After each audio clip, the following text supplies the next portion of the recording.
what's in my head is the Jared Mullen. When Jared was picked in 2004, I'm sort of guessing, or 6 or one of those, and he was in his early 20s, Mullows, and I think it burnt him. I think it knocked his confidence around, and you think you're ready, and he's ready to go. He's your Katoa, but you could burn him. Welcome to Immortal Behaviour for another week, a special Origin 2 edition. Thanks to our mates at Tab. Andrew Johns, how are you? You know what? You know how much of a sook I am. When I do. Everyone knows how much I am. And I throw the toys out, but I have to say, there's a part of me, not much of it, just a part which was happy for Billy. You've gone soft. Yeah. Just a part There's our of me. headline. We don't even need to do the rest of the podcast. podcast. Just a part of me that our colleague Billy Slater, who was an absolute champion, a legend guy, I felt happy for Billy. Just a tiny part, about that much. Chop off a little bit of my pinky, about that much. That's actually a huge rap for Bill. I'm sure he'll be stoked with that. Yeah, I sent him a couple of nice messages. Did you? Too. Yeah. Wow, you have changed. Yeah. Well. Maybe. In some ways, not all of them. Yeah. Don't worry, guys. But it was 26-24 to Queensland, so we've got a decider on our hands. Overall, the game, Joey, what did you make of it? Considering the conditions, it was a fair bit of drop ball, but very exciting, especially the second half. Credit to Queensland, they really turned up on the back of some favourable calls, but they played well. And if we kicked goals, we would have won. But all the goals from the sideline, you can't kick them all. And they weren't daft. They hit the post and missed by that much. So it was a bit different from game one, wasn't it? The goal don't worry about Zach Lomax. Who cares? You'll kick them when it counts. Yep. But overall, it was courageous from both teams. Courageous for New South Wales to come back. I thought we had them at the end. I thought we really had them. It was crazy, wasn't it? 26-6 at half time. I'm going to go into depth. Yes. Now, it's going to take some while. I'm going to talk about how important penalties are in the modern game. I'm not going to have a shot at the refs because not at all. But I'll explain why penalties are so important. Do you want to do it now, or should we go into the teams first? Go into the teams. Let's go into the teams first, and then we'll speak about. That's a teaser to keep everyone watching. True. Coming up. Yeah. I should know that by now, shouldn't I? All right, New South Wales. They didn't get the job done in game 2. Laurie Daly, does he stick with his side? Yeah, 100%. There'll be no changes. Depending on injury, I think maybe they look at Keon Kalamatangi, a bit of footwork through the middle, a bit more speed around the ruck, but pretty much keep everyone. The one we're going to talk about it. Well, the one we're worried about is Nathan Cleary. Nathan, yeah. And I remember Freddie on the sideline cottoning onto it when they were standing up there singing the anthem. He looked at me and said, he didn't have that on last weekend. What's going on? No one knew about it, but it definitely played out. You could see early on, like, not kicking, right? So a couple of things there. He didn't kick. And Jerome put the first one out in the full. But our best kick chase is the right side of Liam Martin and Stephen Crichton. So that was taken out of the game. And no ball went to that side. So that was taken out of the hand. So all the kicking, long kicking in the first 50 minutes was done by Jerome or Latrell had a couple. Yeah. So that definitely hampered. And look, was at the start of the year when I was talking about and I came up with a number, how many kicks Nathan Cleary has done over his life. Oh, yeah.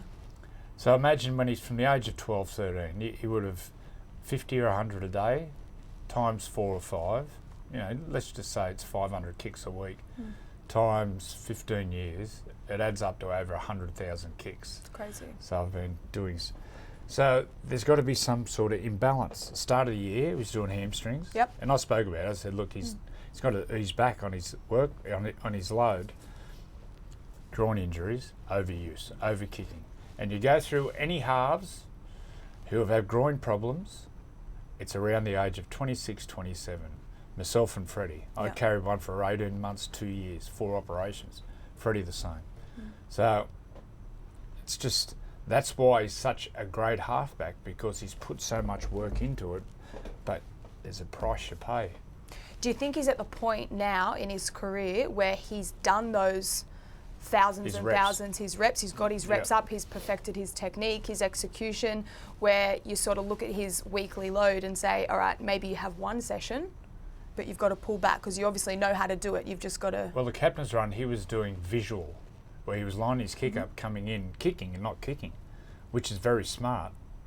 But whether that plays tricks on you up here, where I haven't done my loads, I haven't kicked normally. I kick for half an hour. Captain's run over there 1 year, when I was helping Freddie, he stayed back for an hour after doing his general play kicks and kicking for goal. The bus ended up going, and we got a taxi home. Just because of the oval, he's worked his angles out and the wind. But there's an example. So during that hour, he might have had 50 kicks,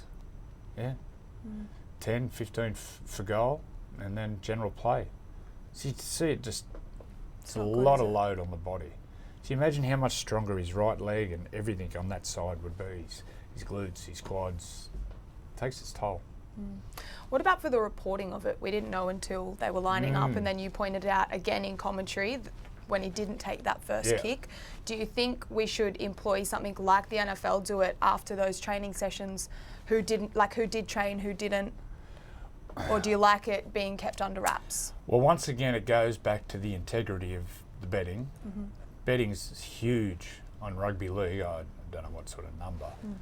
But if the intel was out there that Nathan Cleary was carrying a groin injury, I think the favourites for Queensland would have come in. And also Payne Haas, he was in injury doubt too. So it would have changed the whole betting on the game. So it's up to the commission to look at this. I think there's a lot of merit. It's a big one when the halfback goes down too. Like that changes the narrative. He does 90% of the kicking. Exactly. Do you think Nathan Cleary was the difference between winning and losing that game? No. Not at all? No, it contributed in some way, which I spoke about. You know, the effectiveness of the kick chase. He's probably hampered with his running game a little bit. Kicking's so important, especially at that level. Wasn't the cause, but it contributed. So what about for game 3? What's the approach if, let's hope not, obviously, let's hope that Nathan Cleary recovers and he's wearing that 7 jersey for New South Wales fit and firing. But if that isn't the case, Mitch Moses is out, where are we sort of looking from there? Well, you know the obvious one. Your man. Izzy Katoa, but he's ready to go, but what's in my head is the Jared Mullen. When Jared was picked in 2004, I'm sort of guessing, or 6 or one of those, and he was in his early 20s, Mullows, and I think it burnt him. I think it knocked his confidence around, and you think you're ready, and he's ready to go, Izzy Katoa, but you could burn him. And once again, if they're going to go him and Luai, Jerome's a left field player. He's got left foot step, left foot kick. It doesn't suit being on the right. They don't complement another. If you've got Matt Burton's left foot. Izzy Katoa, look, he can play both sides, but he's far more comfortable on the left. So the other option is Metcalf, Luke Metcalf. He's playing pretty good footy at the moment. He's leading the Dams, isn't he? He's up there. He's up there. Those boys are ready to go. Who would you put if you had to choose, Izzy Katoa or Luke Metcalf right now? Because it is a little bit of a band-aid fix, isn't it, at the moment? Whilst Nathan is still playing his footy, if he's fit, he's always going to get that 7 jersey. Would you say so? Oh, yeah. Yeah. Well, naturally, Metcalf's a right field player. He's a running halfback. His kicking game's been impressive, but Katoa is special. But obviously he's a left field player. That 40-20 he put in the other night. Oh. You want to put Izzy in, you're just worried about his age. I worry about his age, but he'll handle it. But you just don't want to burn him too early. I think of the Jared Mullen one. I know I was still playing when Jared was put in, maybe. Just trying to think. 07, I wasn't playing. But I know it knocked Jared around. Yeah. And he only played 1 game. Just everything, the build-up and the pressure. And they didn't win. Speaking of the build-up. Coming in, with the series on the line, it's a lot of pressure. It's huge. Well, no, Tom Dearden, he got it done game 2 on the back of 8 penalties. We'll get to the penalties. Yeah. Speaking about pressure, your mate Izzy Billy Katoa. Slater. Yep, lock him in. Yep. 24 hours before the game, there was a lot of pressure on Billy Slater, and how that played out. You mentioned before that you were happy for him. I don't think a coach ever in Origin history would have been under more pressure than Billy for that game. And we know what happened on the press conference on the Tuesday. He got panned for that. He got panned all the days leading while they were in camp. Yeah, he was under, and we think, oh, he must be under. Until it's you under that pressure, you have no idea. I remember and it's not only you, it's your family. Billy's wife would have been struggling. I understand even last year she struggled with the pressure. He's got young kids going to school. I remember when Freddie went through all this stuff, Marie, his wife, it really affected her. It's crazy for us too. It's crazy for us because we see the other side of their personalities and all the rest of it. So even just for us to see them rattled in the way that they are, it's that press conference on Tuesday. Yeah, it's awful, isn't it? I thought he was going to break down. His voice started. And we love Bill. Bill's the best guy. It's a shame he's a Queenslander, but we do love Billy. Yeah, well, I'd take him surfing. He gets stung by blue bottles, so it's a square up. But I can't believe a part of me was actually happy for Billy. Me neither. It still rocked me, That's how much we love him. Yeah. You mentioned Tommy Dearden, his halves partner, the new captain, Cameron Munster. I thought he was impressive. What did you make of him? Oh, wasn't it ever? Absolute master. You give the naughty boy the cane, give the naughty boy responsibility, and he delivers. When he came out that tunnel and he had his head on, I was just like, wow, here we go. I even thought before it when he shaved his face during the week. Got the moustache. Yeah, it was clean. I was like, oh, he's taking this very seriously. If he kept the mow and shaved the head and had like the Wally Lewis hair back in the day, now that would have been a master stroke. Thank you for not doing that, Cam. Cam. The most famous jersey in Australian Rugby League is the number 6 Queensland jerseys. Think about the champions who've wore it over the years, Lockyer, Thurston, and obviously the King. He'd know that Munster, he'd know the responsibility, and then the 6 jersey and the captain, and he delivered. He delivered in spades. Jeez, he was good. He took his game, I mean, we've seen him take his game to those levels before, but it just looked like there was this extra switch in, maybe it was mentality or something that we saw a glimpse in, but the fact that he can rise again during Origin and in that arena, that's him, isn't it? That's the difference between him and other halves in the comp. He gets the big games and he goes whack under pressure. And also the pressure of captain, the pressure of having Tommy Dearden. There's no more pressure in his career and he lapped it up. That's the player he is. Yeah, it's great to see that he loved it, isn't it? And you can't hate Munster, unfortunately. You'd love to, but you really can't. Well, we do have a decider I reckon his primary school teachers would be different. I reckon they'd be saying, that Cameron Munster. When they turn up to work start the year in February and they go, oh, we've got Billy Boggs. They do that. I'm a teacher. Alana Ferguson. 100%. We got Cameron Munster. Rock off to swap. Yeah. If only they could do that. Yeah. Actually, before we move on, let's speak about the refereeing. Yeah. You said that you wanted to get in depth. Why are they and those calls so important? Okay. Now concentrate because I've been doing some homework. Yep. Last year's Origin in Melbourne, Game 2 with the series on the line. Now New South Wales, they got 4 straight penalties. In 29 minutes, New South Wales scored 4 tries, 22-0. It was 32 at half time because they had so much dominance. Queensland then got the next 6 penalties and they put on 18 points and the score ended up, I think New South Wales scored 38-18. But once again, that tells the story. Funny that. The other night, over there, it was 8 penalties to 0 and they put on 26 unanswered points in wet, slippery conditions. And look, this isn't a knock at Ashley Klein because all those penalties were warranted. But for Queensland to go 43 minutes without giving a penalty, if you want to, every set of 6 you can give a penalty. Yep. And they are under all sorts of pressure. They are under all sorts of pressure. So this isn't a shot at Ashley at all, but I want to point out how important penalties are. Now this is why. The genius of Craig Bellamy back in the mid-2000s to the late 2000s, when they lost Matt Orford, they didn't have a halfback.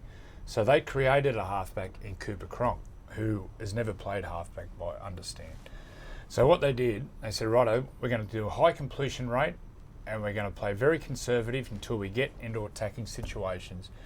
And we're going to have these set plays, which they were so good at these set plays. So coming out of trouble, they wouldn't move the ball, make any errors, and they'd kick long, wait for the opposition to make an error or crumble and give a penalty away, and then they would go like that. And they would put their set plays on and they were nearly unstoppable because it went Cameron to Cooper to Billy, those three players together. And then that style of play delivered premierships, and it is a style of play which delivers premierships and success. Fast forward to the late 2019, Penrith start going on this run. They got Nathan Cleary at halfback. Nathan, when he first started, he's changed a little bit late the last couple of years. You think because of Izzy Katoa, don't you? Little bits and pieces. But Nathan, by personality, similar to Cooper, is quite reserved, programmed, organised. Yep. Penrith, forward, we talk about it. They just get in the grind, kick long. Nathan kicks to that corner. They get down on the right side. Who was there? Liam Martin. Critter there. They've gone now, obviously, Critter. And they'd get them down, they'd suffocate. The opposition would buckle or give a penalty away and they go bang and they'd explode. Once again, look at the record. It's highly successful. Now, on the back of penalties, that's pretty much how they would score their points, on the back of errors or penalties. And it goes to show in Origin, last year Game 2 and Game 2 the other night in Perth, how important it is, because teams do not create coming out of trouble. They're happy just to go dummy half run, hit up, kick. Yep. And that's what they do.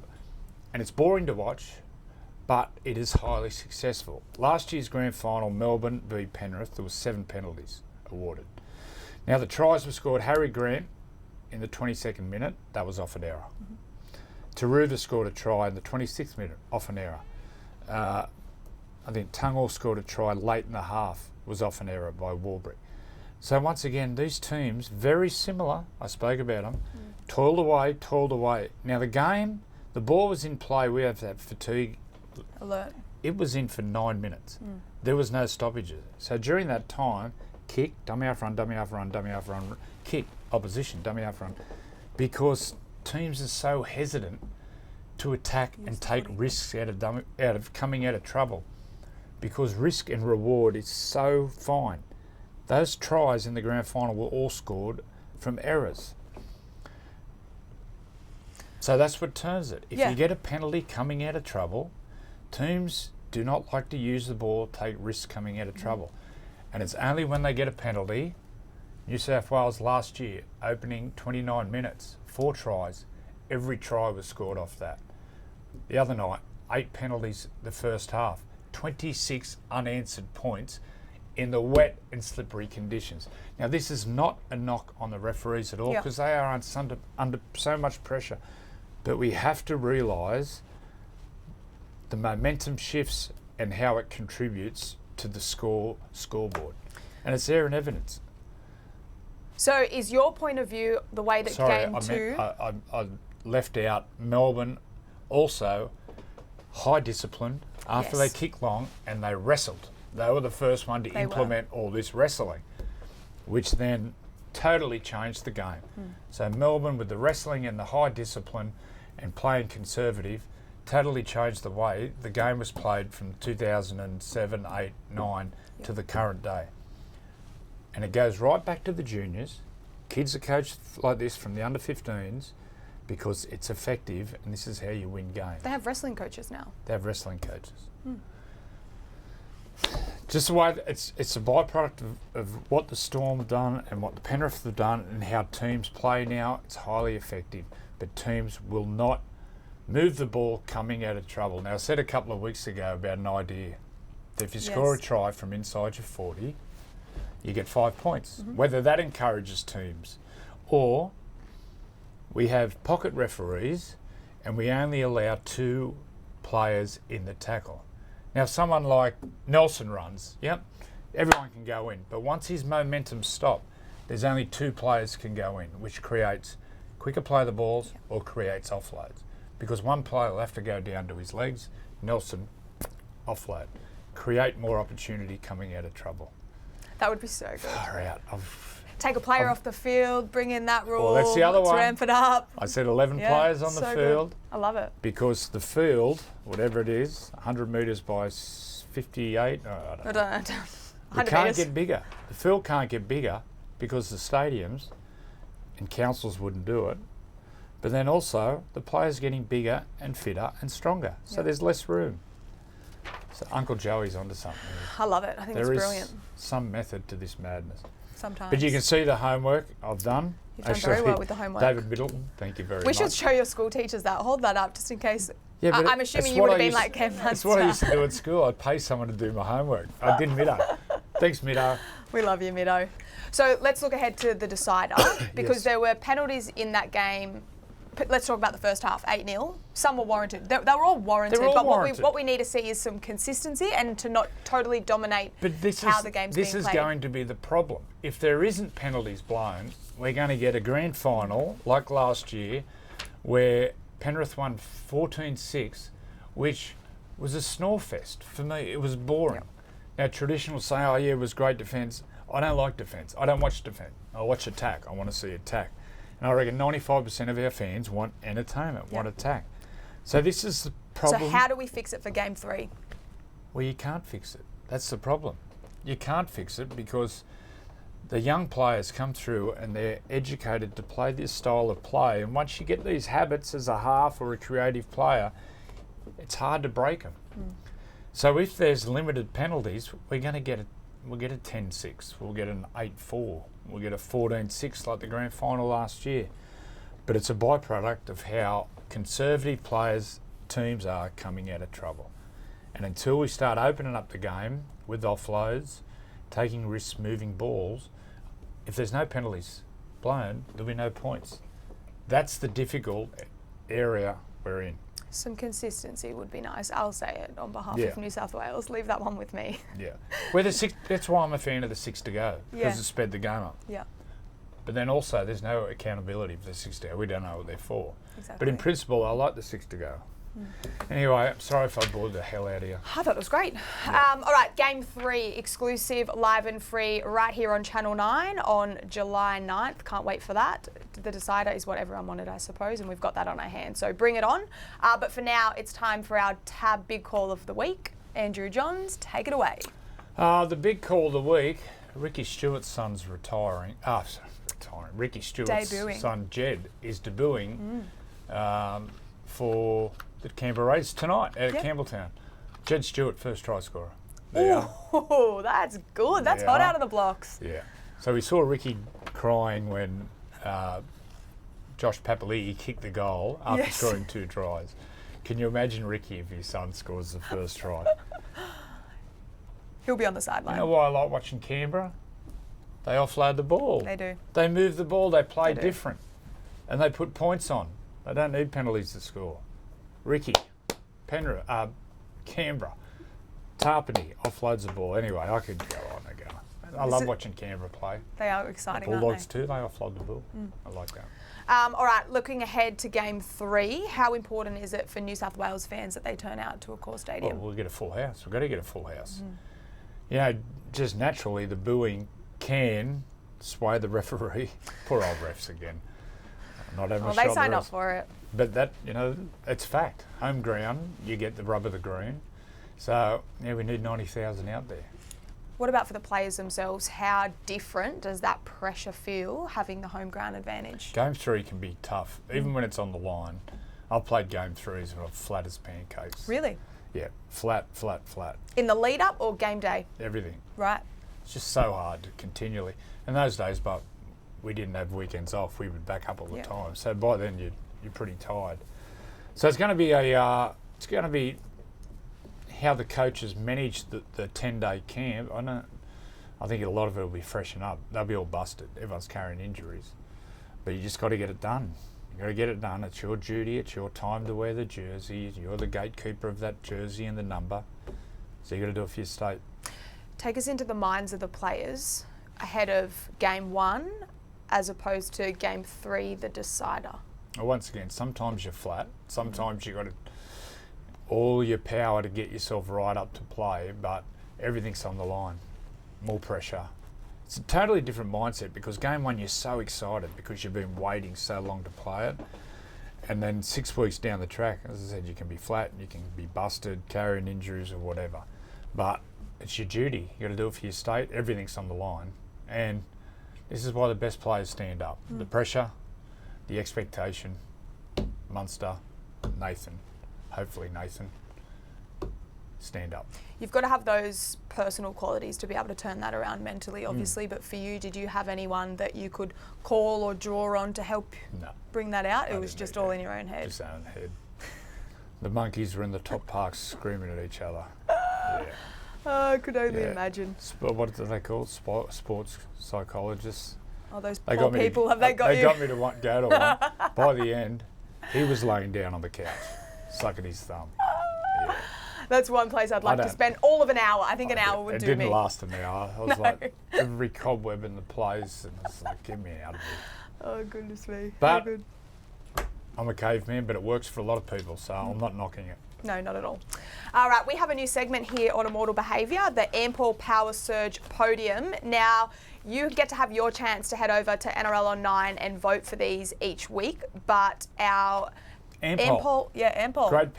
Great petrol, here he goes. You know what else he got? Trying to flog something else, are you? you? They got those little Turkish delights.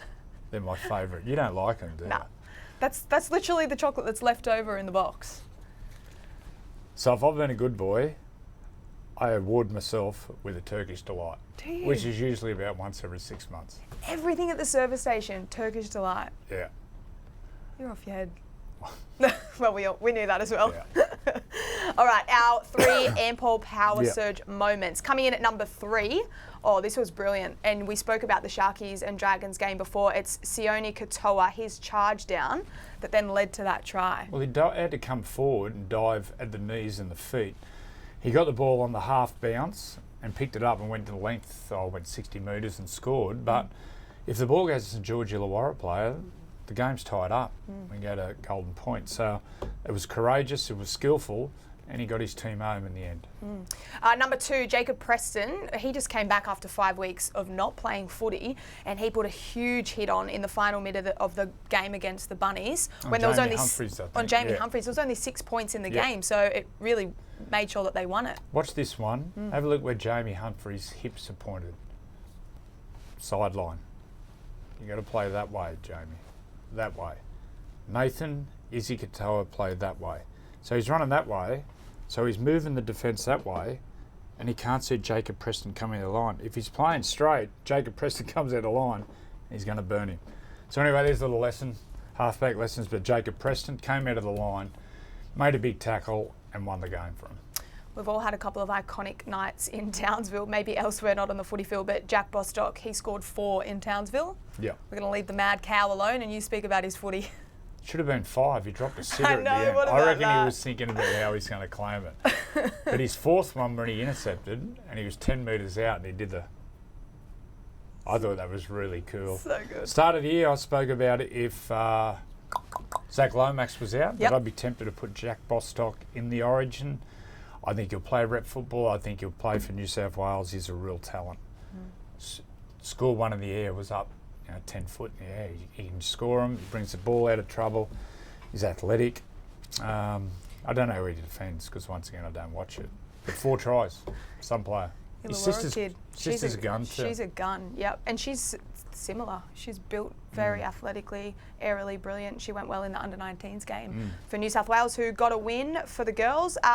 But to wrap things up, Jed Stuart, you spoke about him, Ricky Stewart's son, getting his debut jersey. What a moment for the family, but also the club. It's pretty cool. Yeah, so cool. Well, he bleeds green. When did he start down there? In the late 80s, came out from Rugby Union. 87 might have been his first year. Delivered a premiership in 89, and then he's one of the most iconic halfbacks. I actually copied Ricky, everything he did. Did you? I used to just watch videos of his long passing, left to right, right to left, Stuart daily, and then used to watch his kicking, and really looked up to him. until I played against him.